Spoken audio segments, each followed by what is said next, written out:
அனைவருக்கும் வணக்கம். என் பெயர் ஜெகதீஸ்வரி ஜீவா.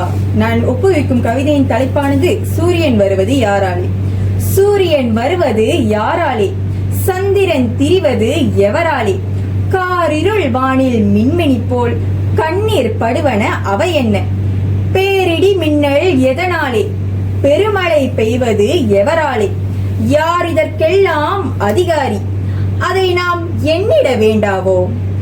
தண்ணீர் விழுந்ததும் விதையின்றி தரையில் முளைத்திடும் புல் ஏது, மண்ணில் போட்டது விதையொன்று மரஞ்செடியாவது யாராலே, கண்ணில் தெரியா சிசுவை எல்லாம் கருவேல் வளர்ப்பது யார் வேலை, எண்ணி பார்த்தால் இதற்கெல்லாம் ஏதோ ஒரு விசை இருக்குமன்றோ.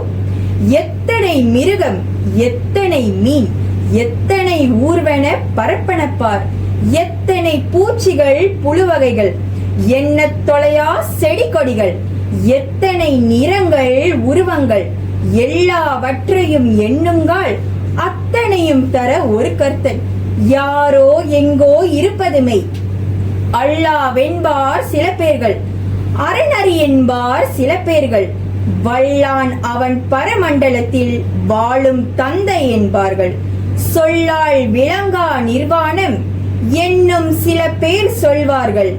எல்லாம் இப்படி பல பேசும் ஏதோ ஒரு பொருள் இருக்கிறது. அந்த பொருளை நாம் நினைத்தே அனைவரும் அன்பாய் குலவிடுவோம். எந்த படியாய் எவர் அதனை எப்படி தொழுதால் நமக்கென்ன. நிந்தை பிறரை பேசாமல் நினைவிலும் கெடுதல் செய்யாமல் வந்திப்போம், அதை வணங்கிடுவோம், வாழ்வோம், சுகமாய் வாழ்ந்திடுவோம். நன்றி.